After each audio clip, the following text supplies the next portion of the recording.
Jamaah yang mana ketemu mau ke Amerika, ketemu orang tabligh, mau ke Rusia, ketemu ke Israel pun ada orang tabligh di sana. Orang yang tidak saling mengenal baru melihat wajahnya langsung ada koneksinya itu. Senyum langsung, makan bareng di mana-mana. Nusratullah datang begitu banyak sekali.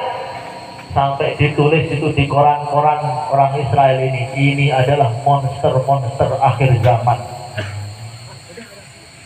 Naik tanpa terasa. Kemudian Allah goncang, Allah goncang, Allah goncang, Allah goncang, turun. Kenapa seperti itu? Ini karena tujuannya sudah mulai berubah. Bukan lagi mencari ridha Allah, tapi ada tujuan-tujuan yang lain. Maka Bani Abbasiyah dulu di puncak kejayaannya, begitu Masya Allah di Baghdad sana. Itu perpustakaan Baghdad itu sampai panjangnya nggak tahu berapa kilo. Ulama-ulamanya begitu banyak, hafal Quran begitu banyak, amal agama di mana-mana, jihad di mana-mana. Tiba-tiba mulai turun datang namanya orang Mongol.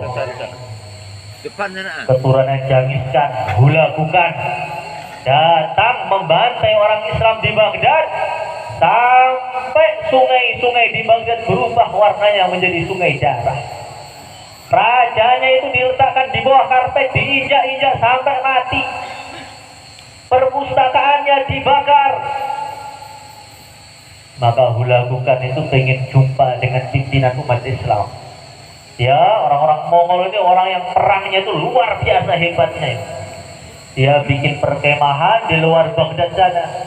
Dia umumkan ke seluruh negeri Islam, hai orang-orang Islam, saya ingin berjumpa dengan pimpinan kalian, tokoh kalian yang paling takwa, yang paling hebat, yang paling alim. Mana suruh sini? Kata orang Mongol. Mana orang Islam yang katanya hebat, mudah sekali dikalahkan. Ketika diumumkan seperti itu, tidak ada satupun orang yang berani berjumpa dengan Hulagukan. Karena kalau berjumpa maknanya itu hanya menyerahkan nyawa. Tiba-tiba ada anak muda, guru madrasah, ustadz muda, mungkin belum nikah. Dia masih muda betul, sampai jenggotnya pun belum ada.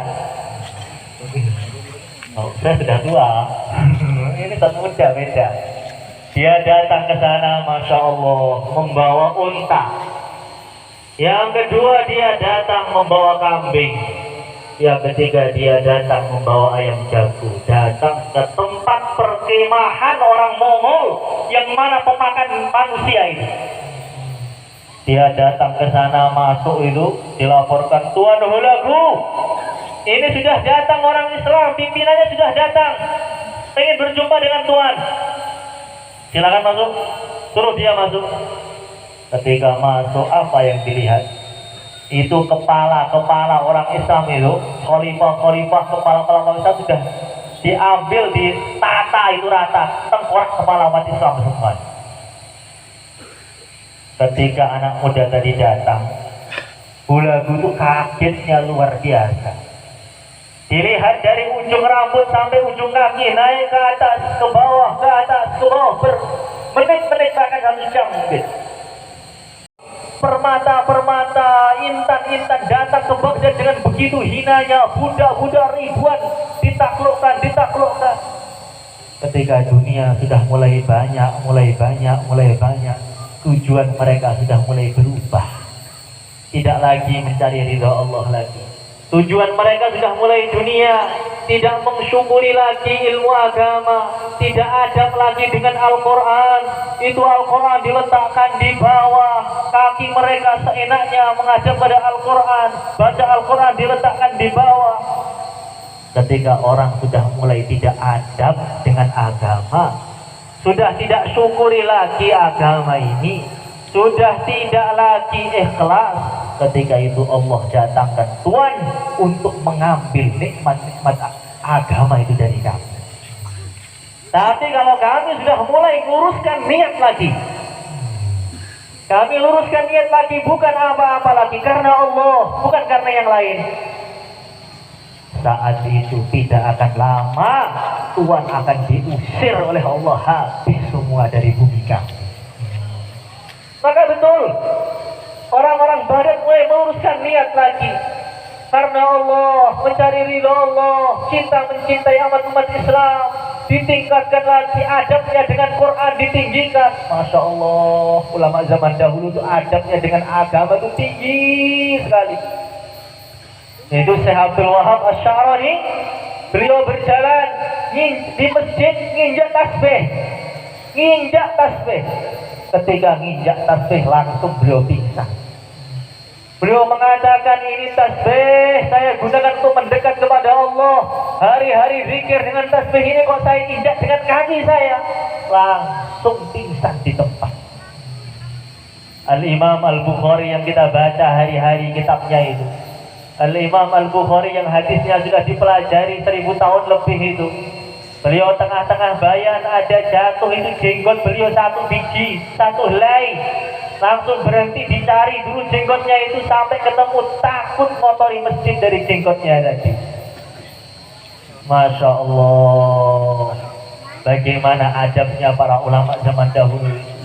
Al-Imam As-Subki, tokohnya mazhab Syafi'i, pimpinannya para ulama, dia itu jalan menuju pondoknya Al-Imam Nawawi.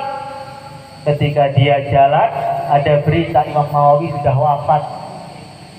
Maka sedih, tapi belum tetap berjalan. Aduh, saya gak ketemu Imam Nawawi lagi nih, bagaimana? Tengah-tengah jalan naik kuda, tiba-tiba ada petani sedang ngobrol. Petani itu ngobrol antara mereka, dulu saya pernah ketemu Imam Nawawi, saya ini bertanya masalah fikih ini, masalah fikih itu, masalah hukum ini, masalah hukum itu. Maka Imam Subki memanggil pemuda tadi, tuan, sini. Ada apa tuan? Silahkan kamu naik kuda. Kemudian beliau tuntun itu, petaninya dituntun. Imam Subki jalan kaki, imam ulamanya jalan kaki, itu petaninya suruh naik di atas. Dia mengatakan, wallah, la arkab wa aidun ra'at Yahya An-Nawawi masyian. Demi Allah, saya tidak akan pernah naik kuda, sedangkan mata orang yang pernah melihat Imam Nawawi jalan kaki.